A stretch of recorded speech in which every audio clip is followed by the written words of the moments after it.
Opúsculo sobre o modo de aprender e de meditar. A humildade é necessária ao que deseja aprender. A humildade é o princípio do aprendizado, e sobre ela, muita coisa tendo sido escrita, as três seguintes de modo principal dizem respeito ao estudante. A primeira é que não tenham, como viu, nenhuma ciência e nenhuma escritura. A segunda é que não se envergonhe de aprender de ninguém. A terceira é que, quando tiver alcançado a ciência, não despreze aos demais. Muitos se enganaram por quererem parecer sábios antes do tempo, pois com isto envergonharam-se de aprender dos demais o que ignoravam. Tu, porém, meu filho, aprende de todos, de boa vontade, aquilo que desconheces. Serás mais sábio do que todos, se quiseres aprender de todos. Nenhuma ciência, portanto, tenhas como viu, porque toda ciência é boa. Nenhuma escritura, ou pelo menos nenhuma lei, desprezes, se estiver à disposição. Se nada lucrares, também nada terás perdido, diz de fato o apóstolo São Paulo. 1 Tessalonicenses, capítulo 5, versículo 21. O bom estudante deve ser humilde e manso, inteiramente alheio aos cuidados do mundo e às tentações dos prazeres, e solícito em aprender de boa vontade de todos. Nunca presuma de sua ciência, não queira parecer douto, mas sê-lo. Busque os ditos dos sábios e procure ardentemente ter sempre os seus vultos diante dos olhos da mente como espelho. Três coisas necessárias ao estudante. Três coisas são necessárias ao estudante: a natureza, o exercício e a disciplina. A natureza que facilmente perceba o que foi ouvido e firmemente retenha o percebido. No exercício que cultive o senso natural pelo trabalho e diligência. Na disciplina, que vivendo louvavelmente componha os costumes com a ciência. Os que se dedicam ao estudo devem primar simultaneamente pelo engenho e pela memória, ambos os quais, em todo estudo, estão de tal modo unidos entre si que, faltando um, o outro não poderá conduzir ninguém à perfeição. Assim, como de nada aproveita os lucros onde faltam os vigilantes, e em vão se fortificam os tesouros quando não se tem o que neles guardar. O engenho é um certo vigor naturalmente existente na alma, importante em si mesmo. A memória é a firmíssima percepção das coisas, das palavras, das sentenças e dos significados por parte da alma ou da mente. O que o engenho encontra, a memória custodia. O engenho provém da natureza, é auxiliado pelo uso, é embotado pelo trabalho imoderado e aguçado pelo exercício moderado. A memória é principalmente ajudada e fortificada pelo exercício de reter e de meditar assiduamente. Duas coisas há que exercitam o engenho: a leitura e a meditação. Na leitura, mediante regras e preceitos, somos instruídos pelas coisas que estão escritas. A leitura é também uma investigação do sentido, por uma alma disciplinada. Há três gêneros de leitura: a do docente, a do discípulo e a do que examina por si mesmo. Dizemos de fato: leio o livro para o discípulo, leio o livro pelo mestre, ou simplesmente leio o livro. A meditação. A meditação é uma cogitação frequente, com conselho que investiga prudentemente a causa e a origem, o modo e a utilidade de cada coisa. A meditação toma o seu princípio da leitura. Todavia, não se realiza por nenhuma das regras ou dos preceitos da leitura. Na meditação de fato, nos deleitamos discorrendo como que por um espaço aberto, no qual dirigimos a vista para a verdade, a ser contemplada, admirando ora esta, ora aquelas causas das coisas, ora também penetrando no que nelas há de profundo, nada deixando de duvidoso ou de obscuro. O princípio da doutrina, portanto, está na leitura, a sua consumação na meditação. Quem aprender a amá-la com familiaridade e a ela se dedicar frequentemente, tornará a vida imensamente agradável e terá na tribulação a maior das consolações. A meditação é o que mais do que todas as coisas segrega a alma do estrépito dos atos terrenos. Pela doçura de sua tranquilidade, já nesta vida, nos oferece de algum modo um gosto antecipado da eterna, fazendo-nos buscar e inteligir pelas coisas que foram feitas, aquele que as fez. Ensina a alma pela ciência e a aprofunda na alegria, fazendo com que nela encontre o maior dos deleites. 3 gêneros de meditação. 3 são os gêneros de meditação. O primeiro consiste no exame dos costumes. O segundo, na indagação dos mandamentos. O terceiro, na investigação das obras divinas. Nos costumes, a meditação examina os vícios e as virtudes. Nos mandamentos divinos, os que preceituam, os que prometem, os que ameaçam. Nas obras de Deus, as em que ele cria pela potência, as em que modera pela sabedoria, as em que coopera pela graça, as quais todas tanto mais alguém conhecerá, o quanto sejam dignas de admiração, quanto mais atentamente tiver se habituado em meditar as maravilhas de Deus. A memória custodia, recolhendo-as, as coisas que o engenho investiga e encontra. Ou seja, a memória protege, né? Ela guarda, recolhendo-as, as coisas que o engenho investiga e encontra. Importa que as coisas que dividimos ao aprender, as recolhamos, confiando-as à memória. Recolher é reduzir a uma certa e breve e sucinta suma as coisas das quais mais extensamente se escreveu ou se disputou, o que foi chamado pelos antigos de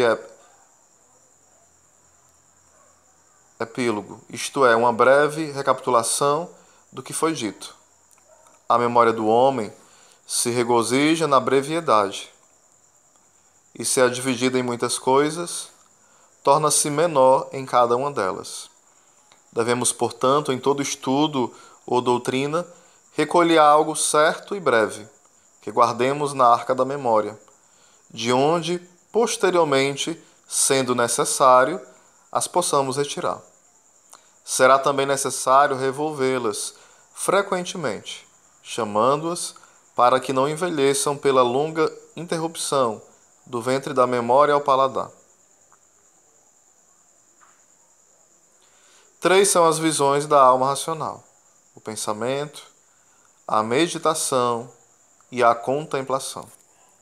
O pensamento ocorre quando a mente é tocada transitoriamente pela noção das coisas.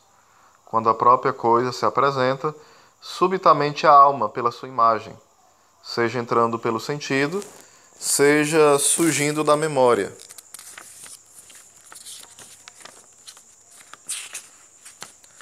A meditação é um assíduo e sagaz reconduzir do pensamento, em que nos esforçamos por explicar algo obscuro ou procuramos penetrar no que é oculto. A contemplação é uma visão livre e perspicaz da alma de coisas amplamente esparsas. Entre a meditação e a contemplação, o que parece ser relevante é que a meditação é sempre das coisas ocultas à nossa inteligência. A contemplação, porém, é de coisas que, segundo a sua natureza ou segundo a nossa capacidade, são manifestas. E que a meditação sempre se ocupa em buscar alguma coisa única, enquanto que a contemplação se estende à compreensão de muitas ou também de todas as coisas. A meditação é, portanto, um certo vagar curioso da mente, um investigar sagaz do obscuro, um desatar do que é intricado.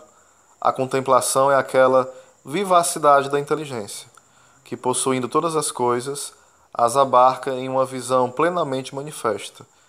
Isto de tal maneira que aquilo que a meditação busca, a contemplação possui.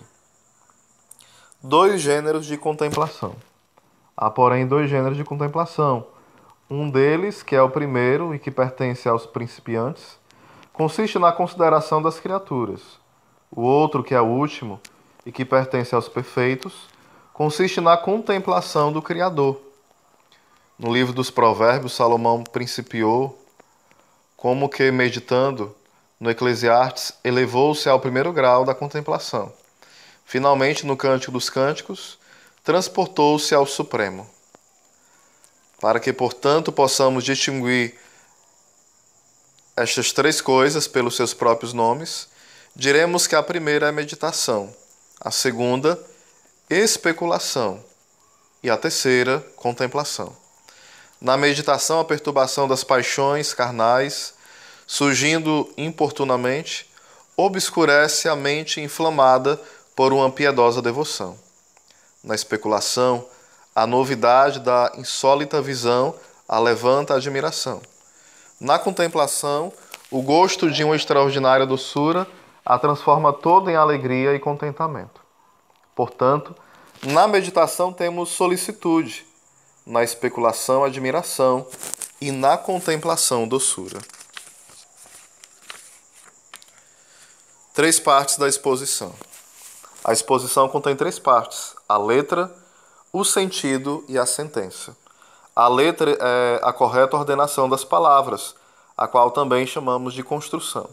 O sentido é um delineamento simples e adequado que a letra tem diante de si como um primeiro semblante. A sentença é uma mais profunda inteligência, a qual não pode ser encontrada senão pela exposição ou interpretação. Para que uma exposição se torne perfeita, requer-se nesta ordem: primeiro a letra, depois o sentido e posteriormente a sentença. Os três gêneros de vaidade. Três são os gêneros de vaidades. O primeiro é a vaidade da mutabilidade, que está em todas as coisas caducas por sua condição.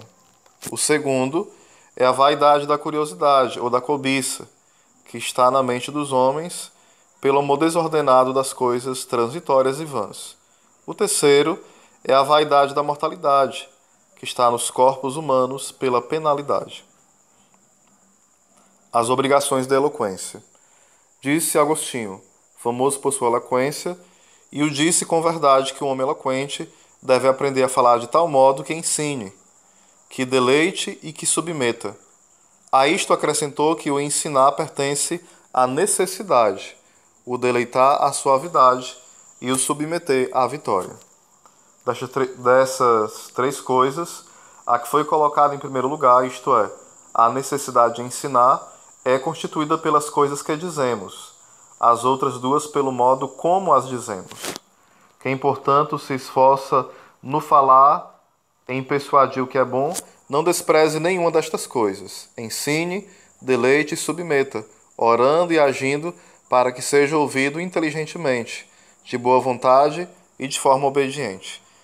Se assim o fizer, ainda que o assentimento do ouvinte não siga, se o fizer apropriada e de forma conveniente, não sem mérito poderá ser dito eloquente.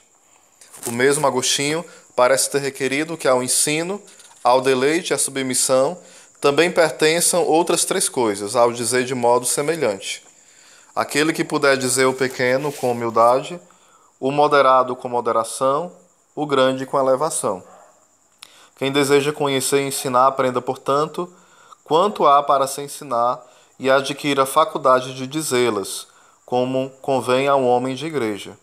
Quem, na verdade, querendo ensinar, às vezes não é entendido, não julgue ainda ter dito o que deseja aquele a quem quer ensinar, porque mesmo que tenha dito o que ele próprio entendeu, ainda não foi considerado como tendo dito aquele por quem não foi entendido. Se, porém, foi entendido, de qualquer modo que o tenha dito, o disse. Deve, portanto, o doutor das divinas escrituras ser defensor da reta fé, debelador do erro e ensinar o bem, e neste trabalho de pregação conciliar os adversos, levantar os indolentes, declarar aos ignorantes o que devem agir e o que devem esperar. Onde tiver encontrado, ou ele próprio os tiver feito, homens benévolos, atentos e dóceis, há de completar o restante conforme a causa o exija. Se os que ouvem devem ser ensinados, sejam feito por meio de narração. Se todavia necessitar que aquilo de que trata seja claramente conhecido, para que as coisas que são duvidosas se tornem certas. Raciocínio através dos documentos utilizados.